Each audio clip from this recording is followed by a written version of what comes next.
já estava conversando com o nosso entrevistado aqui, matando algumas curiosidades. O Alexandre Brandão, gente, que é consultor nessa área de energia. Tudo bem com o senhor? Tudo ótimo. Obrigado pela presença.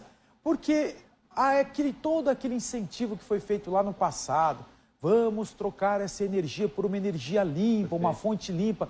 Agora, esse discurso parece que ele se perdeu um pouquinho até com a taxação. Que forma o senhor vê isso, essa proposta do governo? Então, a geração própria, ela nada melhor do que você deixar de pagar a energia e você consumir ela, a própria energia produzida.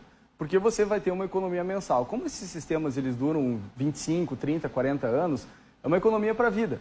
Então, hoje, uma residência que gasta R$200 por mês, ela passaria a gastar somente 50, por exemplo, com uma instalação dessa.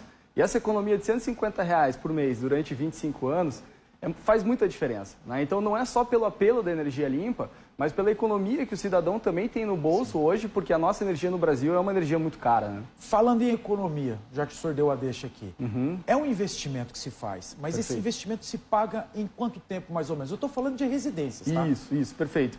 Geralmente, uma residência se paga um investimento médio de R$20 mil, R$10 mil. Existem fontes de financiamento para isso também, para quem não tem essa possibilidade de fazer essa implementação.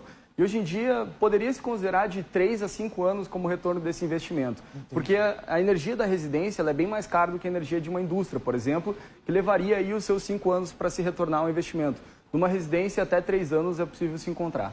E o que os clientes do senhor têm falado a respeito dessa proposta da ANEEL? Então, imagino que é só lenha, né? É verdade. Existe uma probabilidade muito pequena disso acontecer de fato, mas a gente até fala, né, que do Brasil até o passado é imprevisível, né? Então é difícil você prever exatamente o que vai acontecer nessa normativa, o que ela vai, né, e quais as mudanças que isso vão acarretar. Mas é interessante se pensar nisso, porque houve uma procura muito grande de energia nesses últimos tempos, justamente para o cliente poder se conectar naquilo que já existe, naquilo que já é previsto, né? E aí com essa taxação, né, ou eventual taxação, né, isso é interessante de se pensar e discutir, porque o governo ele precisa ver isso de uma forma até um pouco mais holística.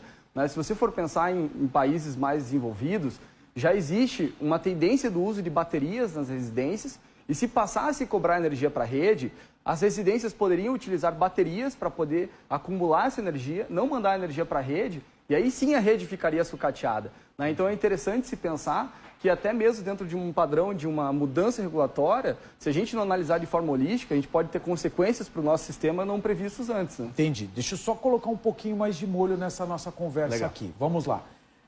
Esse sistema, até hoje, ele é subsidiado, não é? Na realidade, o sistema ele acaba sendo utilizado, a rede, porque o que acontece? Quando eu produzo energia solar durante o dia, eu automaticamente produzo e consumo. Só que eu gero mais energia durante o dia para eu consumir durante a noite. E eu jogo essa energia para a rede e depois a rede me devolve. E eu não tenho nenhum custo de uso da rede, de fato. Na realidade, talvez a palavra... Exatamente. Aí o senhor já está me antecipando, porque onde eu quero chegar o pessoal de casa entender. Se essa energia solar é subsidiada, alguém está pagando a conta.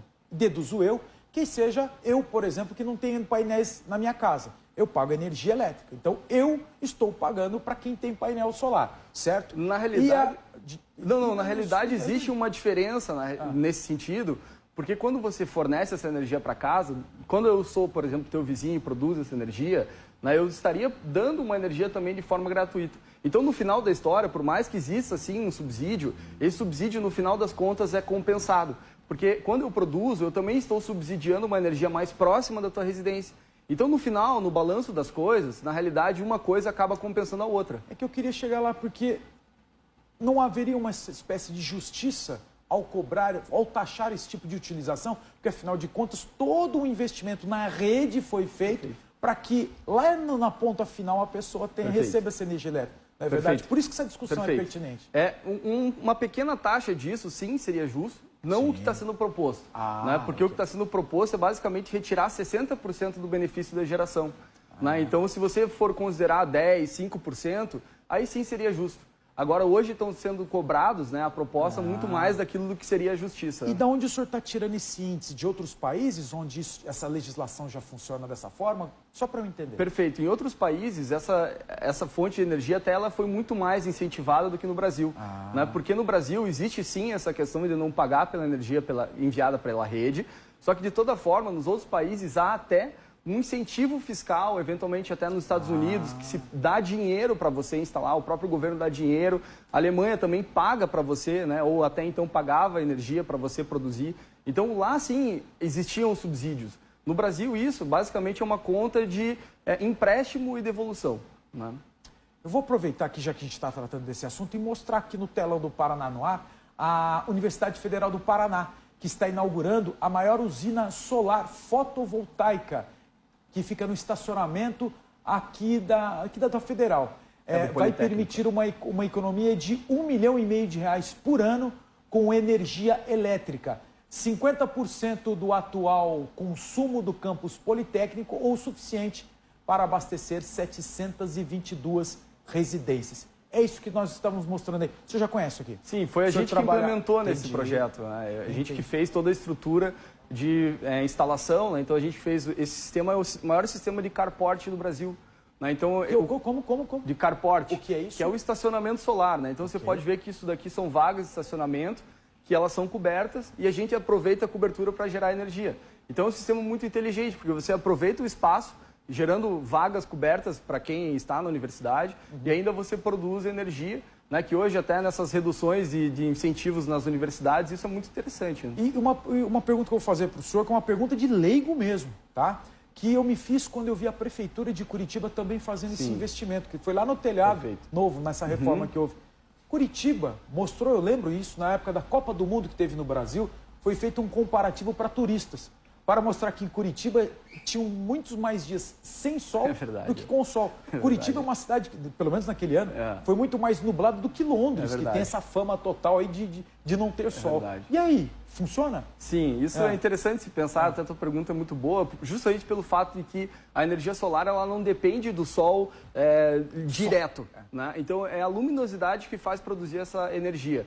Então, a luz, por isso que se chama fotovoltaica, né? Pelo foto da luz. Então, qualquer incidência de luz é possível se gerar energia. E gera muito bem. Até a gente tem um sistema no aeroporto Afonso Pena, por exemplo, que lá também é sempre nublado. E mesmo assim gera bastante energia, porque eu só preciso da luz. Eu não preciso necessariamente do sol direto. Né? Outra curiosidade, esse investimento aqui se paga em quanto período? Foi feito esse cálculo? Então, esse investimento da universidade foi feito com recursos da ANEEL. Então, basicamente, esse sistema foi feito de forma gratuita, a fundo perdido para a universidade. Então, ele se paga de forma imediata. Porque ela vai ter essa economia usando um recurso que foi subsidiado, aí sim teve subsídio da ANEEL para poder construir essa usina. O senhor mora em casa ou apartamento? Eu moro em casa. E tem? Claro, com certeza. Desde quando? Eu tenho já 5 anos de energia na minha casa. Me explica bem simplesinho como é que funciona na tua casa isso daí. Então, hoje o sistema, basicamente eu tinha conexão direta com a Copel, eu faço a instalação dos módulos e do inversor, o inversor é quem converte essa energia, e esse inversor eu conecto isso na minha eletricidade de casa. E aí minha casa passa a consumir essa energia gerada pela energia solar e toda a energia que eu não consumo eu jogo para a rede e eu acumulo isso como créditos e depois a Copel me devolve isso gratuitamente no final do mês. Então no final da conta, minha conta lá era R$350 por mês de energia, hoje eu só pago 50. E já se pagou esse investimento? Já se pagou? Já, exatamente. Então instalou faz tempo. Então. Faz 5 anos. Outra curiosidade, na tua casa, você abre mão da energia elétrica? Não existe mais energia elétrica ou é um ou outro? Na realidade, elas são conectadas em paralelo. Até existe justamente essa impressão de que quando eu coloco a energia solar, eu tenho que desligar da Copel. Isso não é bem verdade, porque eu passo a produzir energia de forma paralela com a rede. Então eu produzo junto com a rede. Inclusive, muita gente pergunta, se eu tenho energia solar em casa, se cair a minha luz, será que eu continuo produzindo energia? Na realidade, não. Porque o sistema ele tem essa proteção de sempre trabalhar junto com a rede. Ele só é ligado quando existe energia na rede. Isso até por proteções, enfim. Aí, somente com o uso de baterias, sim, você pode se manter ligado com a energia desligada. Bom, tendo em vista que essa polêmica a respeito da taxação ou não, hoje, para quem está nos assistindo, está pensando em fazer esse baita investimento, não deixa de ser um investimento, né? Claro. Vai valer ou não vai valer? Claro, inclusive até aconselhável, né? Porque hoje a normativa ela ainda é conforme prevista. Né? Então, como a gente não tem bem a certeza do que pode acontecer, de fato, né, esse investimento no futuro ele deverá ser reavaliado, mas hoje vale muito a pena e até indico e aconselho quem quer fazer. Tá certo. Mais alguma outra informação que o senhor queira passar que eu não tenha perguntado? Tranquilo. Tá Excelente. Bom, né? Tá ótimo. Nossa, rendeu uma barbaridade essa conversa. Valeu, Alexandre. Obrigado pela participação. Espero deu a oportunidade de conversar com você em outras situações aí. Obrigado. E conhecer eu não sabia que tinha essa instalação lá na Federal. Bem legal. Bem legal. Pô, do alto ficou bem legal mesmo. Valeu, parabéns. Obrigado pela entrevista.